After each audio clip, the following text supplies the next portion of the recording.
सेवा की रीत तो हमको कौन सिखाएगा।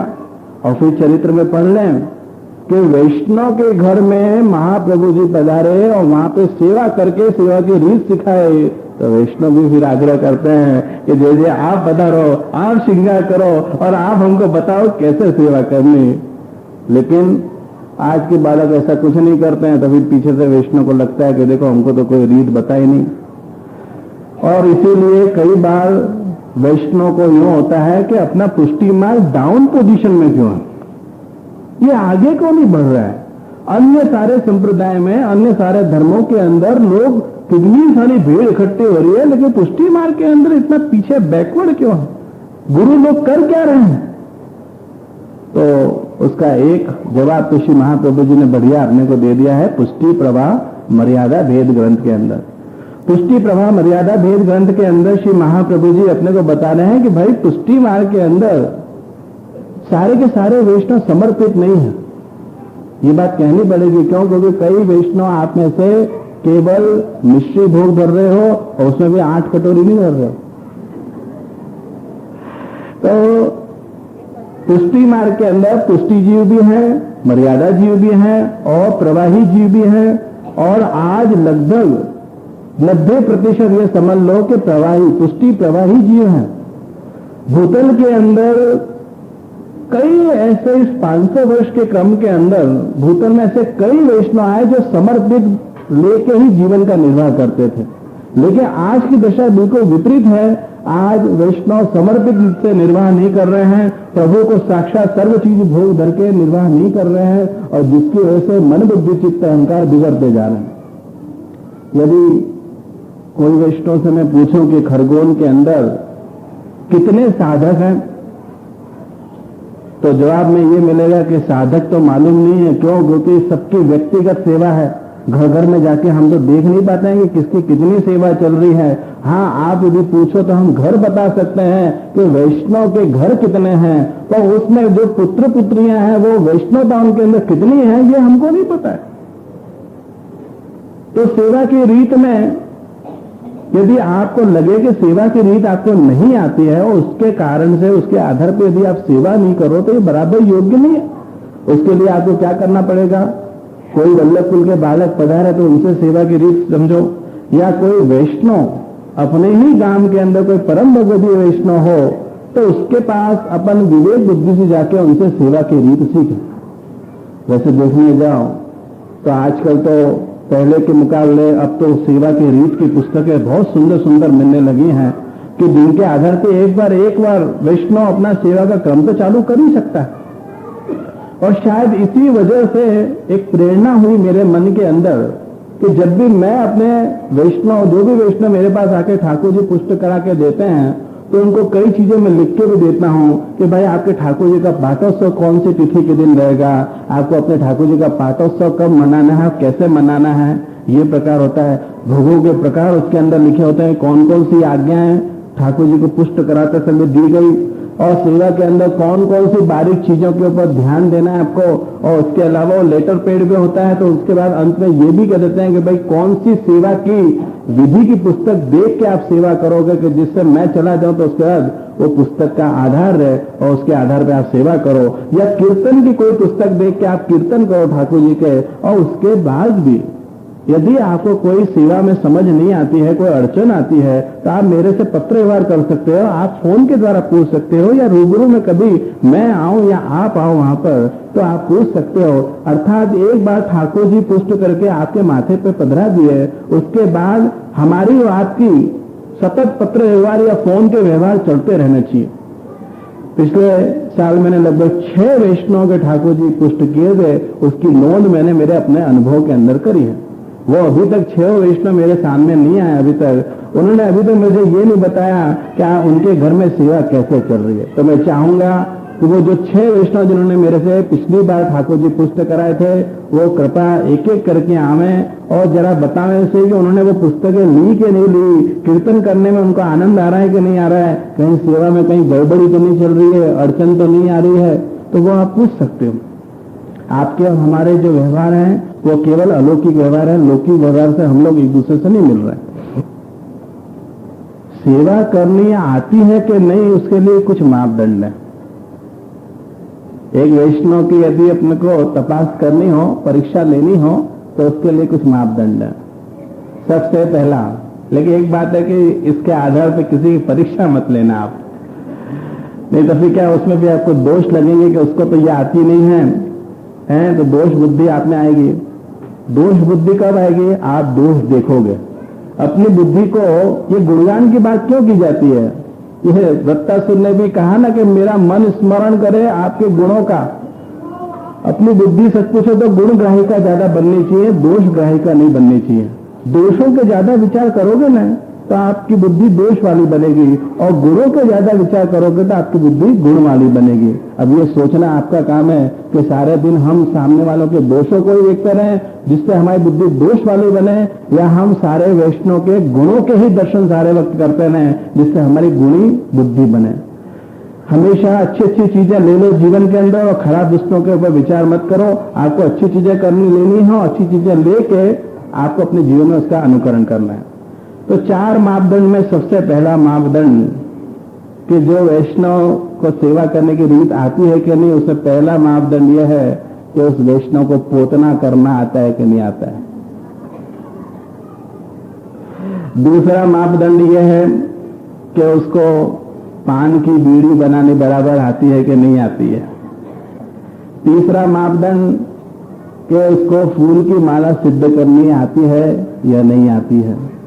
चौथा मापदंड कि उसको दूध भर, नागरी, अनसखड़ी और सखड़ी का भेद आता है कि नहीं आता है। और 5वां मापदंड यह है कि उसको ठाकुर जी के श्रृंगार करने आते हैं कि नहीं आते हैं।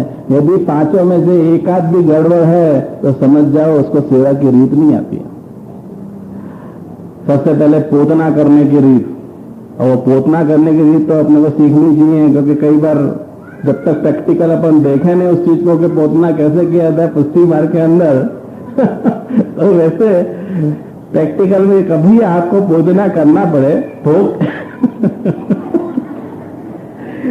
वैष्णव हंस रहे, सोच रहे हैं कि पुस्ती मार का तो पोतना हो ही रहा है क्यों पोतना करने की रीत। कभी भी ठाकुर जी को कोई सामग्री भोग धरनी हो, कोई वैष्णव को महाप्रसाद की पातल करनी हो, हैं, तो पोतना करने की रीत में ऐसा है कि हाथ में अपन जल ले और जहां पे अपने को, जिस स्थान पे अपने को पोतना करना है उसके ठीक मध्य में हाथ को ऊंधा करके क्लॉकवाइज, जिसको कहते हैं घड़ी के कांटे की तरह गोल गोल उसको घुमाते जाओ और अंदर से लेके बाहर पोतना लेके आते जाओ। बराबर इस तरह से जितना आपको भोग धरने का आपको स्थान में पोतना करना है, अंदर से शुरुआत करो, घड़ी के कांटे की तरह उसको घुमाते जाओ और उसको बाहर तक लेके आओ। एक बढ़िया सर्कल आपका बन जाएगा। अब वहीं पे यदि आपको प्रसाद आपने वैष्णव को लिवा दिया या भोग अब सरा लिए, अब फिर से यानी कि हमेशा पोतना करना है तो 2 बार करना है, बराबर, जल का 1 बार नहीं। वापस उसको स्वच्छ करना है तो अपने को क्या करना पड़ेगा, फिर से पोतना करना है तो एंटी क्लॉकवाइज घड़ी के उल्टे कांटे की तरह बाहर से शुरुआत करेंगे। पोतना करते करते करते अंदर की तरफ लाएंगे तो उससे क्या होगा, जितने जितने दाने हैं जो बिखरे हुए थे उनको लेते लेते मध्य में आ जाएगा और मध्य में आप उस दाने को उठा के आप बाहर कर सकते हो। ऐसे 2 बार आपको पोतना करना चाहिए। अब तो ध्यान देगा ना, ठाकुर जी को भोग धरते समय ये पोतना में क्लॉकवाइज और एंटी क्लॉकवाइज आपको पोतना करना। सेवा करने में कई बार वैष्णव हाथ खासा करना का समझते नहीं है। हाथ खासा करना ये एक साइंटिफिक, डॉक्टर के पास जाते हैं ना, कहाँ गए डॉक्टर साहब, क्यों डॉक्टर साहब, पेशेंट को देखते जाएंगे और हाथ खासा करते जाएंगे, धोते जाएंगे, क्यों? क्योंकि भाई एक पेशेंट का इन्फेक्शन दूसरे पेशेंट को नहीं लग जाए। वही बेस अपने पुष्टि मार्ग की सेवा के अंदर है। कोई भी सेवा की शुरुआत करनी है आप हाथ खासा करो, भले ही आपके हाथ स्वच्छ है, आपके हाथ स्वच्छ हैं, लेकिन उसको हाथ तो अच्छे ढंग से ही खासा करना पड़ेगा। सेवा के अंदर हाथ कई बार अपने छू भी जाते हैं। सेवा करने में आप देखो, दंडवत करते समय दोनों हाथ के सहारे से जब अपन दंडवत करने जाते हैं तो वो हाथ दंडवत करने के लिए भूमि में गए तो अब आपको हाथ खासा करना पड़ेगा। कई बार वैष्णव हाथ जोड़ते हैं ठाकुर जी के सामने और तुरंत फूल की माला बनाने बैठ जाते हैं। हाथ जोड़े अर्थात आपको फिर से हाथ खासा करना पड़ेगा। बैठक जी के अंदर देखा ये क्रम। बैठक जी में कई वैष्णव यही सोच के चलते हैं कि जितनी बार हाथ जोड़ेंगे उतनी बार अच्छा, उतनी बार आशीर्वाद मुझे महाप्रभु जी की ओर से मिल जाएगा। इसलिए सबसे पहले वो फल फूल सिद्ध करते हैं और आते हैं और फल फूल जैसे धरा हाथ जोड़ा, वापिस चले गए, झारी जी भरी लेके आए, वापिस झारी जी रखी महाप्रभु जी के बाजू में, फिर हाथ जोड़े, फिर गए, फिर कहीं ठाकुर जी के आगे तुलसी जी का वो करना है, तुलसी जी का ले आए, मुखिया जी को बुलाया, अरे मुखिया जी जय ब्रह्म समाज मंत्र को स्मरण करा दीजो, तो तुरंत अपन तुलसी जी देगा वही हाथ से, उसी हाथ से फल धरा, उसी हाथ से आपने झाड़ी जी भरी, उसी हाथ से तुलसी जी के दल लेके ब्रह्म समाज मंत्र का स्मरण मुखिया जी से कह के आपने करवा दिया। तो ये चीज चलती नहीं है। जितनी बार आप हाथ जोड़ते हो उतनी बार आपको हाथ खासा करना पड़ेगा। इसलिए अपने पुष्टि मार्ग के अंदर, सेवा के अंदर बार बार में हाथ जोड़ने का क्रम नहीं है। सहज मस्तक को नमाने का कि भाई अपन ने यूं कर लिया, ऐसे हृदय से अपन ने यूं कर लिया, हाथ जोड़ लिया तो गए, बाकी ऐसे हृदय से अपन ने मस्तक नमा लिया अपन ने, तो वो नमाने का क्रम है। बाकी बार बार में हाथ जोड़ो तो बार बार में आपको हाथ भी खासा करने पड़ेंगे। कई बार मुंह बंद का भी अपन प्रयोग नहीं करते हैं। सेवा के अंदर अपन ठाकुर जी की सेवा में श्रृंगार करते जाएंगे तो बोल बोल करते जाएंगे, फिर माला जी सिद्ध करते जाएंगे तो बोल बोल करते जाएंगे, भोग धर रहे होंगे तो भी भोग करते समय कुछ न कुछ वार्तालाप में कुछ न कुछ बातचीत चल रही है ना, वो वही फलाने का टेलीफोन आया, उसका क्या जवाब दे रहे हैं, तो आप सघड़ी वो थाल जान रहे हो, उसमें बोलते जा रहे हो, कहीं पूछ रही हो ना कहीं बात हो रही है ना, तो वो मुंह बंद थूक उड़ सकता है ठाकुर जी की सेवा के अंदर। उससे बहुत बड़े अपराध अपने को लग सकते हैं। इन अपराधों की गिनती शायद आपके पास नहीं होगी, लेकिन प्रभु के पास सुपर कंप्यूटर है और उनके पास सारी लिस्ट बनी हुई है। आज तक जब आपने कितने कितने गड़बड़ काम किए वो सब लिस्ट पड़ी हुई है प्रभु के पास। ऑटोमेटिक वहां पे एंट्रियां हो जाती हैं। यहाँ तो फीड करना पड़ता है, वहां तो ऑटोमेटिक एंट्रियां हो जाती हैं। प्रभु अपने हृदय में बैठे बैठे ये सारी एंट्रियां करते जा रहे हैं, क्योंकि जितने जितनी आत्मा है उनके अंदर एक एक प्रभु विराज रहे हैं, और वहां बैठे बैठे भले अभी तो तक भाव उद्दीपित नहीं होगा, तब तक वो निष्क्रिय बैठे बैठे वो सारी नोंद करते रहेंगे कि ये वैष्णव क्या गड़बड़ कर रहा है, क्या नहीं गड़बड़ कर रहा है? तो सेवा की रीत सीखने के लिए अपने को इतने सारे वैष्णव की कृपा है, वैष्णव का संग है, उनसे कोई भी 2 4 5 ऐसे वैष्णव तो होंगे कि जिनको सेवा की अच्छी खासी रीत खबर होगी, उनसे आप उनसे मांग सकते हो कि हमको कैसे सेवा करनी। कई बार सेवा में कोई चीज समझ में नहीं आए तो उनसे विवेक बुद्धि से सीख सकते हो। मां बनी हुई जो महिला होती है, जिनका अभी बालक हुआ ही हुआ है, उनका लालन पालन करना हो, उसको बड़ा करना हो है, और घर में कोई बड़ा नहीं हो तो वो क्या करेगी? आस पड़ोस के लोगों को कोई को मासी बना लेगी, न कोई को काकी बना लेगी, न कोई को चाची बना लेगी, न कोई को गुरु बना लेगी, और पूछ करती जाएगी और बच्चे को बड़ा करती जाएगी। जिस तरह से वो अपने बच्चे को बड़ा कर रही है, पूछ के सलाह ले लेके, उसको चिंता है कि मेरे बच्चे को कहीं कोई गड़बड़ तकलीफ नहीं हो, इसलिए हमेशा पूछती रहती है और वो संबंधी बने हुए रहते हैं। तो वही बात अपन पुष्टि मार्ग के अंदर जय श्री कृष्ण करके पूछ सकते हैं कि कह रहे काकी जय श्री कृष्ण, मैंने ये बताओ ना, मैंने वो बताओ ना। सेवा करने की रीत नहीं आती है, उसके आधार पे हम सेवा छोड़ दें, वो तो गलत बात है। दूसरा प्रश्न, सेवा यदि हम पढ़ाएंगे और समझो शरीर जर्जरित हो जाए है, सेवा हमसे नहीं निभी तो इसलिए हम क्या करें? तो अपन क्या करें? लोगों को बताने के लिए कम से कम सेवा तो करनी पड़ेगी ना। इसलिए चलो अब अपन ठाकुर जी पुछताते नहीं है, ठाकुर जी को अपन अपने घर में पधरा लेते हैं और बिन पुछताए ठाकुर जी की सेवा करेंगे।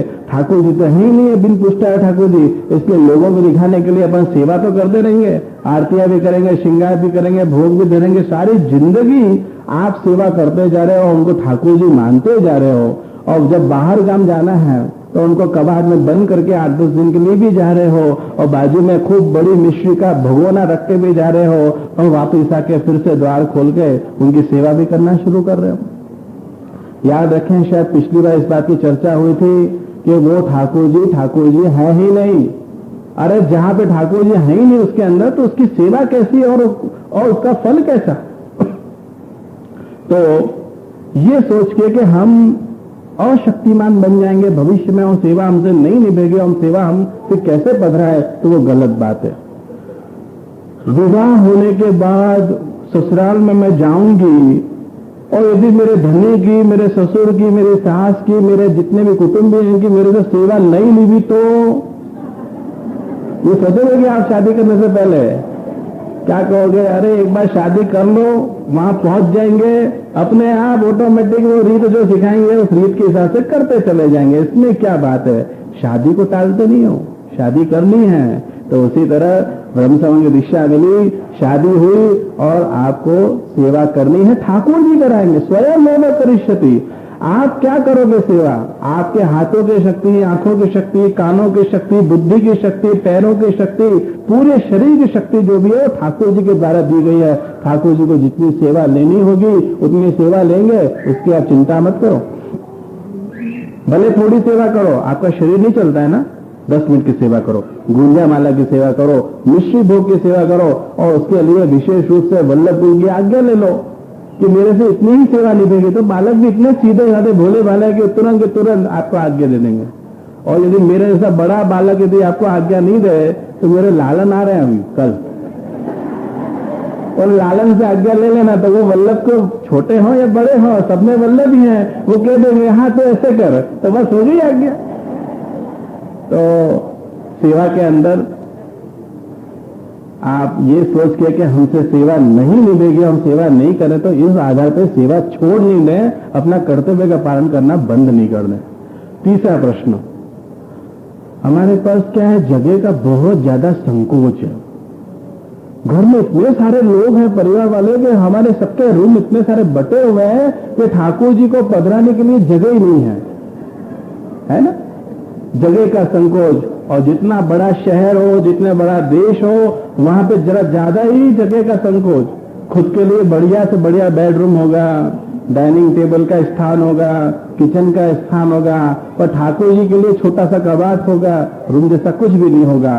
तो ये जो जगह का संकोच, और फिर क्या होता है, वैष्णव फिर हवेली में आके जब दर्शन करते हैं, और हवेली में बहुत सुंदर सुंदर उसका वैभव देख देख के उनको ये लगता है, वो इतना सारा वैभव, तो अपना तो यहाँ पे तो कोई साहित्य रह सकता है ना, कोई वैभव हो सकता है। मंदिर की और हवेली के प्रकार की स्थितियों को देख के आप अपने घर में व्यवस्था मत बनाओ। हवेली की बात अलग है, वहां तो बहुत बड़ा सेवा परिकर भी है, और वो हवेली का व्यवस्था ही अलग है। और आपको अपने घर के अंदर आप अपनी व्यवस्था खुद कर सकते हो, आप अपना मार्ग अपना बना लो। ये कोई जरूरी नहीं है कि हवेली जैसा ही घर अपना होना चाहिए। ठाकुर जी तो गरीब में गरीब वैष्णव के भी आनंद से है, और धनाढ्य में धनाढ्य क्या है, आपके पास जितना द्रव्य है उस हिसाब से आप ठाकुर जी को आप सेवा में अंगीकार करा सकते हो। और अभी तो आजकल इंटीरियर डेकोरेटर्स की सर्विस बहुत अच्छी मिलने लगी है। इंटीरियर डेकोरेटर्स आएंगे नहीं आपके यहाँ पे खरगोन में? नहीं है? अरे 2-4 को बुला लो मुंबई से। इंटीरियर डेकोरेटर का काम क्या है कि छोटी सी छोटी जगह में उस जगह का ज्यादा से ज्यादा उपयोग कैसे करना अपने घर के अंदर, वो आपको रीत बताएंगे। यदि आपकी बुद्धि नहीं चले कि हम सेवा की व्यवस्था कैसे बनाएं, तो आप ऐसे इंटीरियर डेकोरेटर को बुलाओ और पूछो, भाई हम ठाकुर जी की सेवा करना चाहते हैं, उसकी व्यवस्था कहां पे और किस कोने में किस जगह पे करें, तो शायद इंटीरियर डेकोरेटर आपको बढ़िया बता देगा।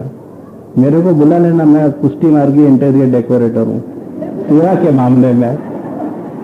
आपको सेवा कैसे करनी हो, कहाँ करनी हो, किस स्थान पे करनी हो, मैं बता दूंगा। कौन सी दिशा में ठाकुर जी रखोगे, कितना फैलावा ठाकुर जी का करना है और कितना नहीं करना, वो मेरे से पूछ लो, मैं आपको बता दूंगा घर पे आके।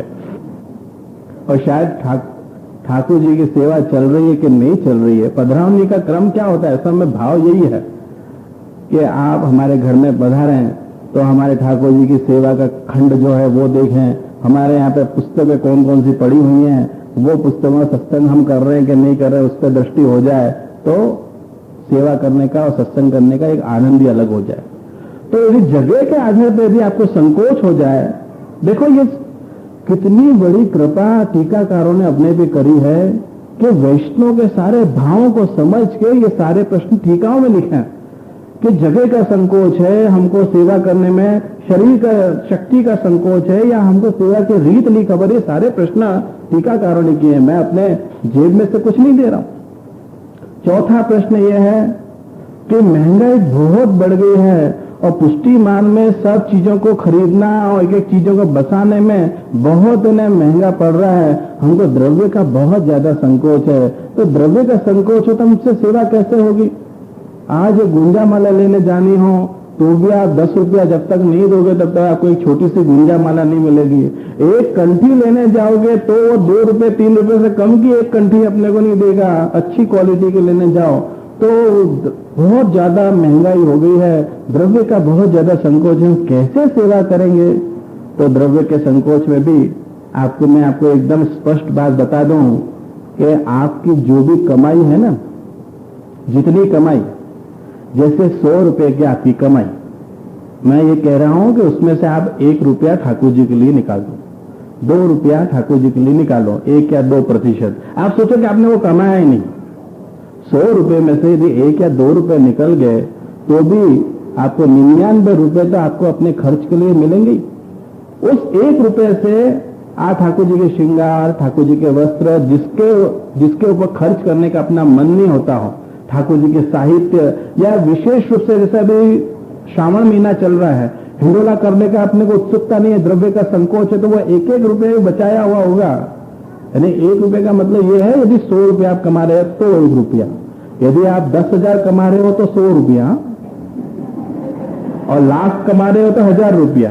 1 रुपया नहीं निकालना है, 1 रुपये के भूखे नहीं है, 1% आपको निकालना है। 100 के सामने 1 रुपया नहीं कि 1% या 2% आप रिजर्व में रखो।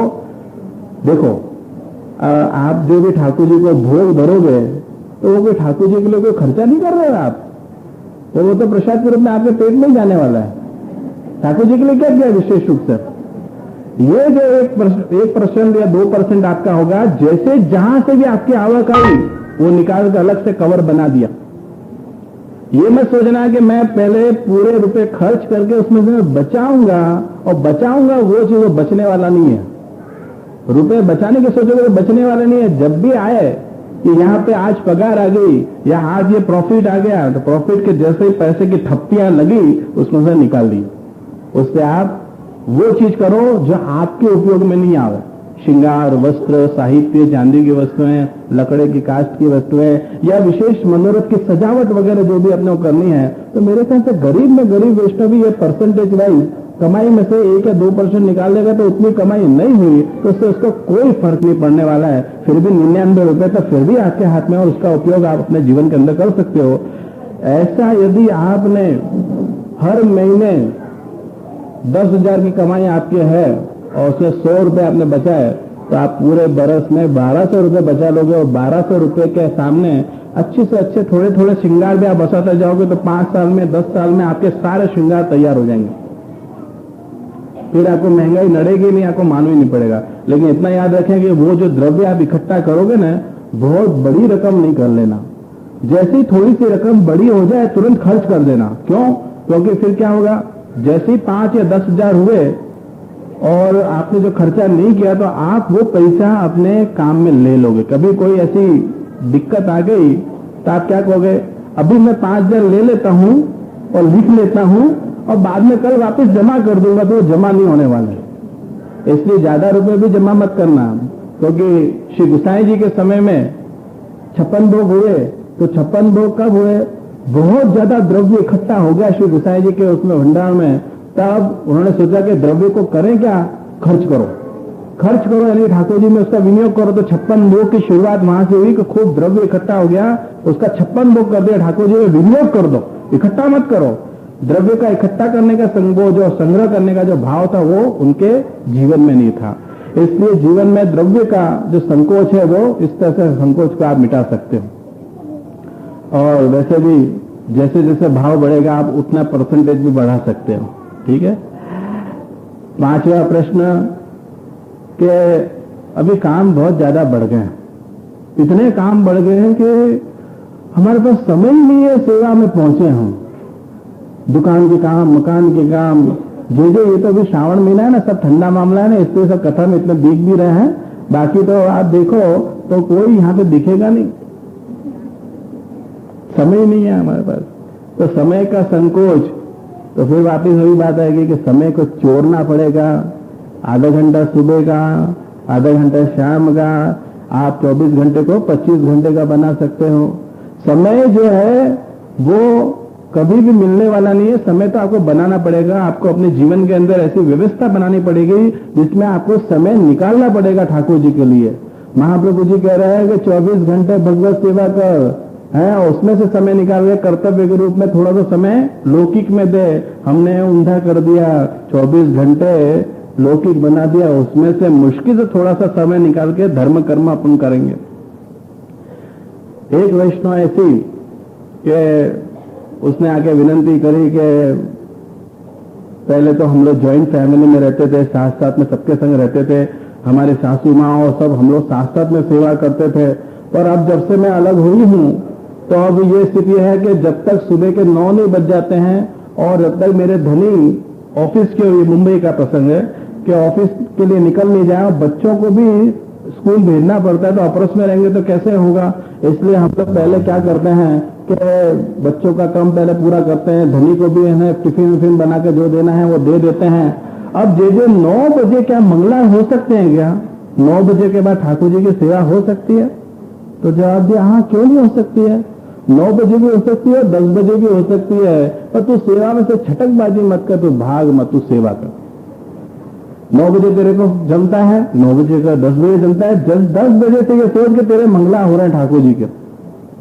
इसलिए सेवा के अंदर आप समय की कोई पाबंदी नहीं। देखो मैंने पहले बता दिया कि सर्वदा शब्द के अंदर पुष्टि मार्ग की सेवा में काल सापेक्ष नहीं है। कोई चौघड़िया देख के सेवा की शुरुआत नहीं करनी है। जब से जगह तब से आप सेवा की शुरुआत कर सकते हो। आपने अपने बच्चे को टिफिन देके भेजा, आपने अपने धनी को टिफिन देके ऑफिस में भेजा, तो वो सब भी सेवा का अंग रूप है। सेवा शुरू हो गई जगते ही। ये क्या बात होगी कि सेवा, अंगी सेवा बाद में कर रहे हो आप। फॉरेन की एक वैष्णव दंडवत करने आई मुंबई में, जे सेवा शाम को हो सकती है क्या? तो क्यों, क्या बात है कि जे ऐसा है कि अमेरिका के अंदर हम लोग सर्विस करने जाते हैं, हर व्यक्ति से वहां पे नौकरी करता है और सुबह 6:30-7 बजे हमको अपने दफ्तर के लिए निकल जाना पड़ता है और शाम को लगभग 5-1 बजे के करीब हम लौटते हैं। तब जाके हम थोड़े से फ्री होते हैं, 2-4 घंटे हम फ्री होते हैं। तो क्या शाम को सेवा हो सकती है? मैंने कहा कोई बात नहीं, शाम को भी सेवा हो सकती है। जे कैसे हो सकती है शाम को सेवा? सब वैष्णव ये कहते हैं कि हम तो सुबह ही सेवा पहुंचते हैं और आप कह रहे हो कि शाम को सेवा हो सकती है। और फिर जब शाम को सेवा करूंगी तो सब वैष्णव मेरे पीछे पड़ जाएंगे, कहेंगे करे शाम को थोड़ी कोई सेवा होती है, सुबह ही सेवा होती है। तू कुछ भी कर, नौकरी करना तो कर, नहीं तो मत कर, लेकिन सुबह ही सेवा होती है, सुबह ही पोड़ा दिए जाते हैं, शाम को सेवा नहीं होती है। बोले ऐसे वैष्णव को क्या जवाब देगा? तो मैंने जवाब दिया कि भाई शाम को भी सेवा हो सकती है। आप शाम को 5:30-6 बजे आते हो ना दफ्तर से, अपरस कर लो और अपरस करके 2 घंटे 3 घंटे जो भी सेवा करनी है मंगला से शयन तक की सेवा करो। कोई पूछेगा और टोकेगा तो टोकेगा, पूछेगा तो बोल देना कि भाई पुष्टि मार्ग के अंदर जो सेवा है वो व्रज के भाव से है और वैसे भी अमेरिका और इंडिया के टाइम में 12 घंटे का अंतर है।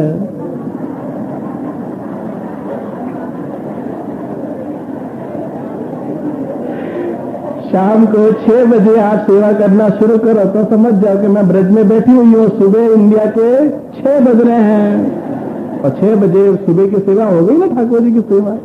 आप कहीं पे भी हो, मंगल ग्रह तक भी पहुंच जाओ, लेकिन स्वयं एवं करिष्यति। और धर्म अपना यही है कि अपने को सेवा कोई भी रीत से छोड़नी नहीं है। समय के अंदर भी यदि आधार पर यदि अपन सेवा करना बंद कर दें या सेवा को छोड़ दें तो वो महाप्रभु जी को स्वीकार नहीं है। इसलिए समय की सेटिंग आपको अपने व्यक्तिगत रूप से करनी पड़ेगी। उसके बाद छठा प्रश्न यह आता है कि हमारे घर के अंदर बहुत ज्यादा प्रतिबंध है, सेवा में मानते नहीं है, प्रतिबंध बहुत सारे हैं, तो फिर जैसे सेवा कैसे करनी? ब्रह्म संबंधी तो सब है घर के अंदर, लेकिन अनुकूलता इतनी नहीं जैसे होनी चाहिए सेवा के अंदर। और मुझे बहुत ज्यादा भाव है ठाकुर जी की सेवा का, तो यहाँ पे भी महाप्रभु जी ने अपने को बताया, जैसे कल मैंने बताया आपको कि अनुकूल है, उदासीन है और प्रतिकूल है, 3 विभाग बता दिए। अनुकूल, गोसाई जी के सेवक कृष्ण भट्ट, उनके घर में सारा परिवार अनुकूल था, इसलिए वो सब मिलकर ठाकुर जी की सेवा करते थे। तो आप समझ लो कि आपका परिवार में सब अनुकूल है, तो आप कृष्ण भट्ट के परिवार के हिसाब से आप भी सब मिलकर सेवा को बांट के ठाकुर जी की सेवा करो। दूसरा, उदासीन स्वयं कुरिया, कुंदन दास जी का चरित्र देखा है तो उनके 7 पुत्रों में 1.5 पुत्र वो मानते थे, बाकी के जो पुत्र थे उनको पुत्र नहीं मानते, वैष्णव नहीं मानते। क्यों? क्योंकि न तो वो सेवा करते, न तो वो सत्संग करते, इसलिए उनको कह दिया कि भाई मेरे 1.5 पुत्र हैं, इसलिए उदासीन थे, उनका आग्रह नहीं रखा, उनको वैष्णव नहीं समझा, और बाकी के 1.5 पुत्रों को लेके वो ठाकुर जी की कीर्तन सेवा और गायों की सेवा वगैरह करते।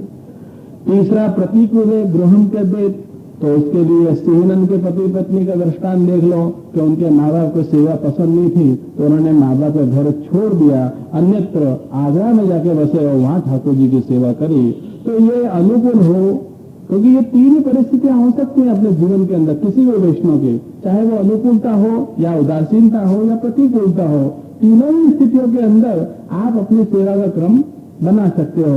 और हाँ, अतिशय प्रतिबंध होने लगे और आपको लगे कि हम सिंहनन के पति पत्नी की तरह इस तरह से डेयरिंग नहीं कर सकते हैं और इतना रिस्क नहीं ले सकते हैं, धनी को भी नहीं छोड़ सकते हैं और ठाकुर जी की भी सेवा करनी है, तो फिर धीरे धीरे अपने जीवन में ऐसा कर सकते हो कि आप ताज बीवी के प्रसंग के हिसाब से कर सकते हो। ताज बीवी ने अपनी बाई को भेजा गोसाई जी के पास, गोसाई जी से विनती करी कि कृपानाथ, राजा तो अनेक रानियां हो गई हैं और